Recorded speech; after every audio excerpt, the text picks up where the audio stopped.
This season marks our 15th anniversary as a company and our 25th production.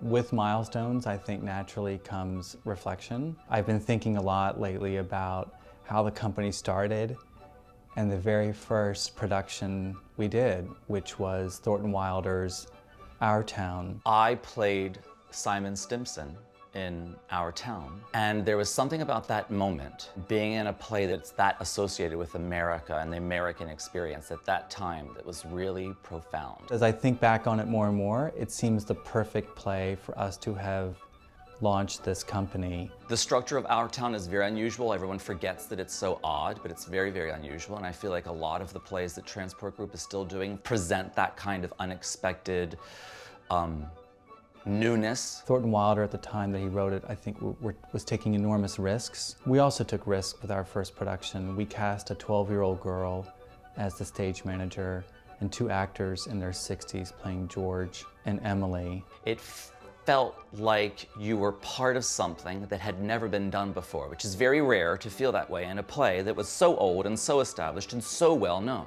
That production and that way of thinking as a company, I think, has stayed with us and kind of always shown us the way you would think of a lighthouse.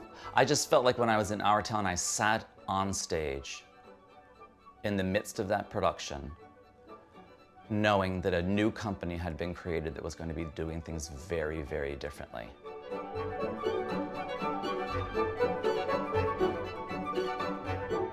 Now, there are many American myths, and when I think of Transport Group, especially, I think of the myth of the American cowboy, the myth of American confidence and American bravado.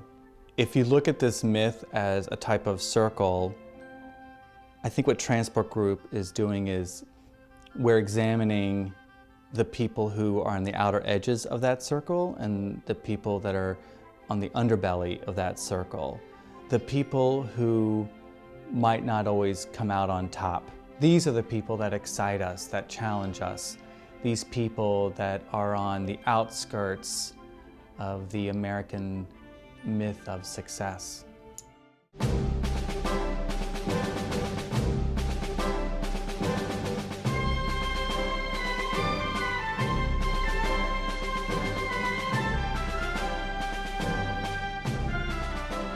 3 Days to See basically is an excavation of Helen Keller. A reawakening of Helen Keller's mind in 7 different bodies. It is a story of setting the record straight.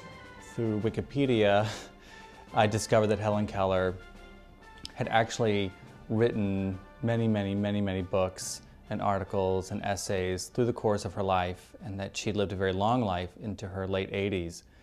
And I thought, oh my God, the only thing I know about Helen Keller is the miracle worker. And then a whole lot of questions started to arise. You know, what happens after that? And what was her life like? I had no idea the kind of stateswoman she was, the kind of thinker she was, the kind of intelligence she had. And this was an opportunity to really get to know Helen as an adult and as someone who is passionate about nature, about politics, about women's rights, about civil rights. I thought it would be interesting to create a portrait of this woman and the inner workings of her mind, only using her words. Her ideas were bigger than any gender, age. The diversity of that company, ethnically and also kind of ages, was really impactful because her words, I mean, to me, made them kind of every man or every woman or every child. The opening of the show consisted of the 7 actors coming out in a very fluid, fast-paced, choreographed sequence devised by Scott Rank, and the actors told rapid fire as many Helen Keller jokes as possible. Oh, the jokes, the jokes. My goal for that was to address the elephant in the room. We know that this is out there, and we know that this is the perspective or a perspective that exists. So let's just start there. Everybody was laughing, and then only a few people were laughing, and then only one person was laughing. And heard everything from guffaws to holy shit, I can't believe he went there. That is her being buried under the rubble of the jokes. And then out of that, as rays of light would kind of fall into the rubble, her own writing would then emerge very subtly out of the jokes. The breakfast scene was the showstopper. Where Helen Keller is being taught how to eat. The most famous probably scene in The Miracle Worker, second maybe only to the water moment. Jack did this incredible thing where he just stole moment for moment and movement for movement this incredible sequence. I played Annie, and the rest of the cast members would rotate in different parts of the fight. Every time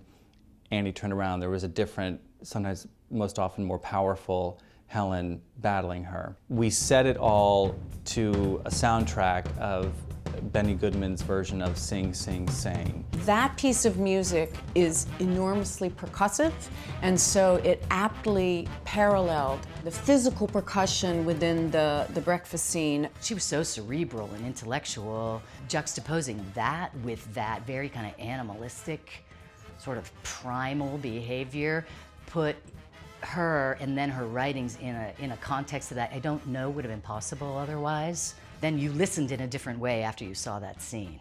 That's for sure. I think the overall response was that she was brilliant, and that was important to be shared, and people were really grateful to have that shared with them. People were also very moved, not only by the story, but by the telling of the story. She felt like by the end someone I knew. Helen really hooked into something that is universal and eternal in a way. She helped paint a world for me that had more of the right priorities that we aspire to.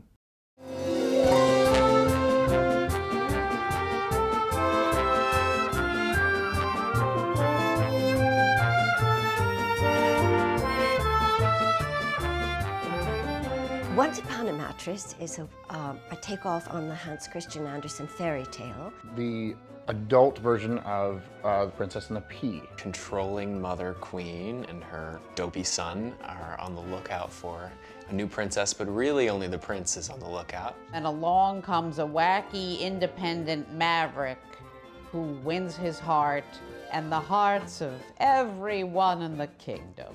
For Transport Group, Once Upon a Mattress was by far our most ambitious production yet. One of the successes of the show is how, turning the traditional casting on its head. John called me a couple of years ago and said, "Have you ever thought about playing Princess Winifred?" I felt that Jackie could breathe new life into the show. There was always this sense that anything could happen when she was on stage. I was stunned that the scenery didn't have holes in it. It was delicious. She also made Winifred very, very lovable. She was allowed to be vulnerable and open. You were laughing at her, with her, around her, and yet all the while your heart just wants her to find her prince. They ate it up.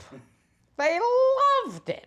John brought something totally different to the table. Well, it's good for business because the whole transgender thing is white hot. He's so precise. His comic timing is so precise. The arch of an eyebrow, the curl of a lip. There's something accompanying every word and every line and every movement. The fun that I was trying to have with the character was in the texts. He was playing with all of these vowels and all these things that were so hilarious, his accent, his affectation. That was his own invention, and I think that was like such a smart choice, and he knew it. Dance, Spanish, panic. I want quiet around here. Is that clear? Jackie and John are just a little left of center, a little on the outside. The show is about an outsider, and having the two of them as central components of the story completely made sense. I grew up like many kids watching Saturday morning cartoons, and I remember the Rocky Bullwinkle show, and there was a sequence on that show called Fractured Fairy Tales, and I felt like that was going to be our way into the show. At our first design meeting for Once Upon a Mattress, Jack showed us in the concert video the little paper drawing slideshow that they used for the prologue, and that was the start of the idea of having projections of live drawing. We asked illustrator and caricaturist Ken Fallin if he would draw those backgrounds not only draw them, but the fun would be seeing him draw them live every night. When Jack first told me the idea, I thought, this is insane. As the scenes would change, you know, a new piece would come on top, a new illustration would come onto the back wall, and you would see his hand literally drawing each set piece or adding some color to an area. It just brought the show to life in a very fairy tale pop-up book kind of way. We were always looking forward to a scene change, ironically, to see what he was going to come up with next.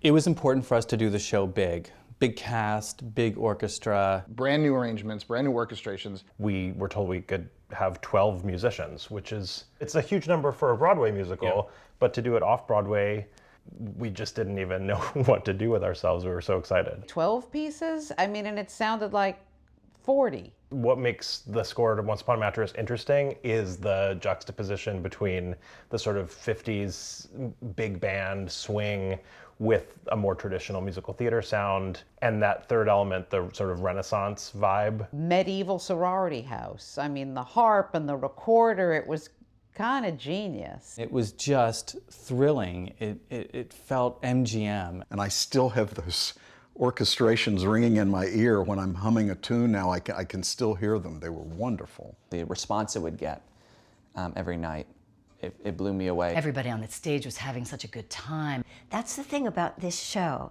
It's pure joy. It's a bunch of silliness. I like the thought of reminding people of what musical theater used to be before it became founding fathers rapping. We brought it to them in a way that they certainly had never seen before. And it was a grand success.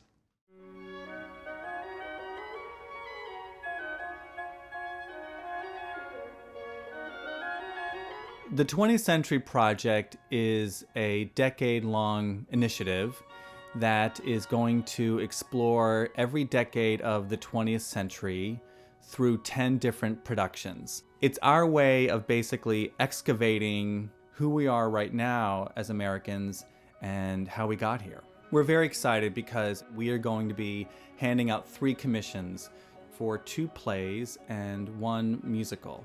We feel a real responsibility to not only take from the canon in the form of these incredible revivals we've had the privilege to do, but also to add back to the canon in the form of new works by new and exciting writers. Part of what defines Transport Group is that we have 1 foot in the past with our revivals and 1 foot in the future with these commissions. And so what the 20th Century Project allows us to do is to form a bridge between the two. Hopefully in the process we get to transform history into art. I think that what Jack does is he takes the ordinary and lifts it into the extraordinary. I think for the audience it was just like, whoa. The work is original, the work is intelligent, there is resourcefulness. And then you show up and you're fed like the emotional equivalent of your grandmother's cooking. When I think of Transport Group, I would say magnificence on a shoestring. It was phenomenal. It was magical. Not show busy. Always slightly askew, which I like. I get to say on my resume that I played Helen Keller.